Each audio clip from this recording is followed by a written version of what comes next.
नमस्कार मंडळी, स्वागत आहे तुमचं आपल्या नवीन ब्लॉग मध्ये। आजच्या दिवसाची सुरुवात केली आपण शेतातून। पहिल्यांदा आपण पाहिलं पेरणीसाठी योग्य रान आहे का त्याची तपासणी केली, कारण आज आपल्याला रान पेरून घ्यायचं आहे। परत आलो आपण घरी आल्यानंतर घेतला आपण आईस भात। मग काय आपल्याला जायचं होतं बार्शीकडे। पहिलं तर आलो आपण बार्शीत आल्यानंतर आमच्या साईने चालू केलं होतं किल्ला सजावटीचं काम। मग काय ते किल्ला सजावटीचं काम बघितलं।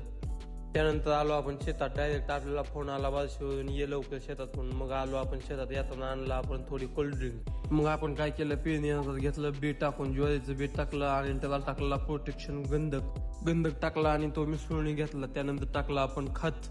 गणगणे करून आपण सुरुवात केली पेरणीसाठी। खत आणि बी टाकलं आणि आता आपण चालू केली पेरणी करण्यासाठी सुरुवात। सूर्य मावळाच्या टायमाला आलो होतो आपण लास्टच्या टप्प्यात पेरणीच्या, आणि आपल्या सोबत होते हे असे फिरणारे पक्षी। उशीर जरी झाला तरी लेट नाईटला आलो आपण जिम मध्ये। तर मंडळी, आजच्या दिवसाची आपल्या ब्लॉगची एंडिंग करतो। धन्यवाद।